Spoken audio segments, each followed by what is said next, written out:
Hey guys, and welcome back to my channel. So we're gonna be finishing reading the story that we started like a long time ago, and we read the last part in 3 parts because it's so long. So we're just gonna get into it. So hopefully we can finish it. So yeah.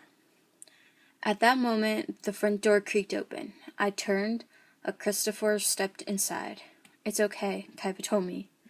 "We still love you." My husband lunged at me. I dodged and ran into the kitchen. There was the hole, and under it the room in rising from the ladder. I descended quickly, sobbing, as Christopher watched. The second my feet touched the floor, the screeching choir started up again. I started to scream along with them. Bodies, living and dead, littered the room. Ravaged corpses, smoking bones, tatters of flesh, and shreds of organs, laying across the room like snowfall from hell. Some were me, some were my husband, some were Kaiva, some were Brandon, and some were Mariah. They grabbed at me, pulling my clothes and scratching my skin. That screeching hymn issued from the mouths of all. The ladder began to rattle. I spun around and saw my husband climbing down after me. The children came after him, looking nauseous and curiously blank. I turned and ran, kicking away the supplicating hands of all the people who came after me. I feverishly checked for anyone whole, anyone who looked alive and undamaged, but all were burnt and destroyed, torn to pieces, rent limb from limb. My husband had the only unharmed pair. I ran to the back of the room. The iron beds were reduced to smoldering ash. Dying embers pulsed within, reminding me of hearts.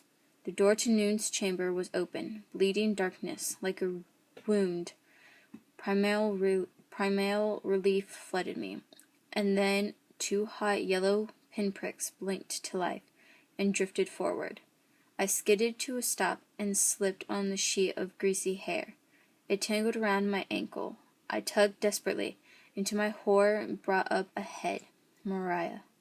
Her eyes opened. The floor buckled and broke apart, leaving her free to claw her way to the surface.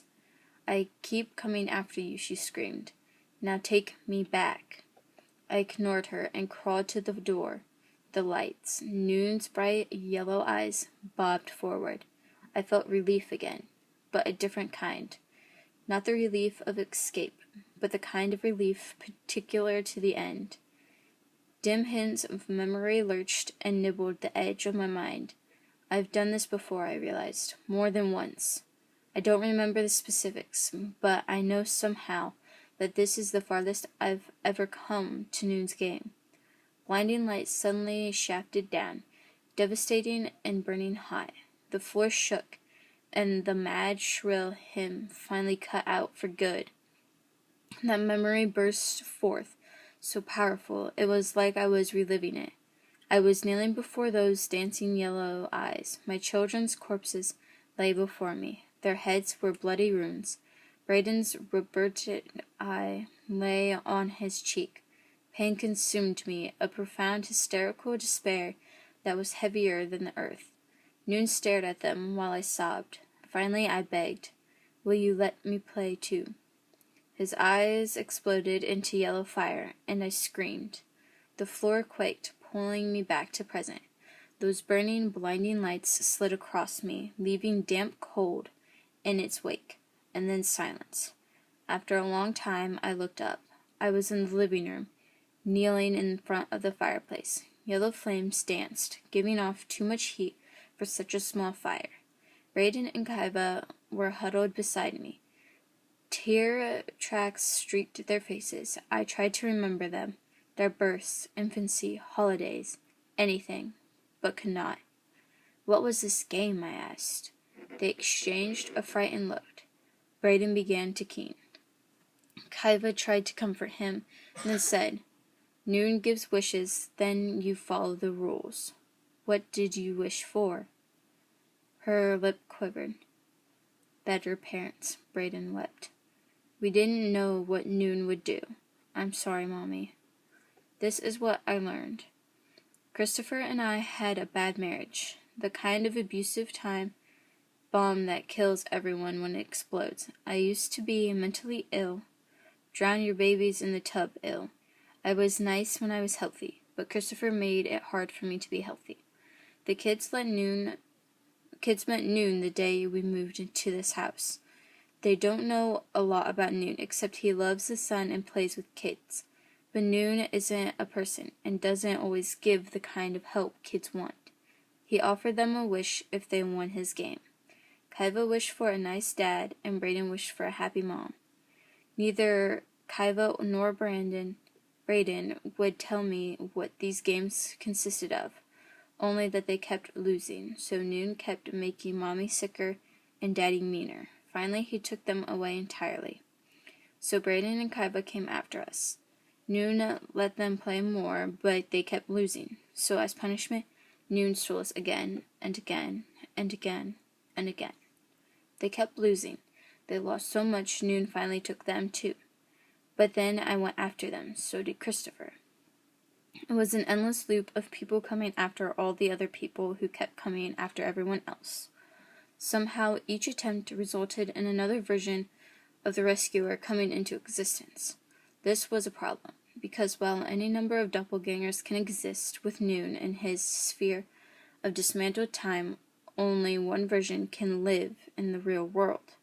So the people who come after you, the people born of your selfless rescue attempts, have to come after you to kill you, because while we all exist, only one can continue to exist. I finally put Brayden and Kaiva to bed.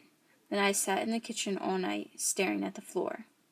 At some point I realized the welts on my arms had disappeared, along with the ominous yellow patches.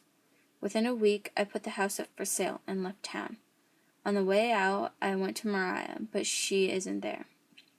A small family lives in her house. They told me they lived there for 6 years, and they have never heard of my sister. I cried for days, and found myself wishing my children had disappeared instead of her. I think she's gone because she failed to kill all her doppelgangers, like Christopher, who'd escaped the house and ended up burning alive for his trouble. I think that's why I was turning yellow. I'd left without finishing off the other versions of myself. If I hadn't gone back, I don't think I'd be here either. I wish I could tell you more, but I can't. I don't know what happened. I don't know what Noon is. I don't remember his game. I don't remember my children. They know me, though, which is something, and they no longer remember their father. I think that's for the best. I may not remember much, but in my heart of hearts, I know my children aren't the only ones who played Noon's game. I think I won. This means I got my wish. Whatever it was, I'd like to know what it was. I'd like to know what the game entailed. I'd like to know how I won. But mostly, I'd just like to care. And that's just how it ends. I guess. Yeah, there's no more. I don't see anything else. I feel like it has to have more. I can't just, end. I don't know. It was a really good story. But it feels like it shouldn't just, end like that. Well, I'm gonna go now. So, don't forget to comment, and subscribe. And we'll come back and watch our video on Wednesday, because this video is going up on Monday. Hope you guys enjoyed. Bye.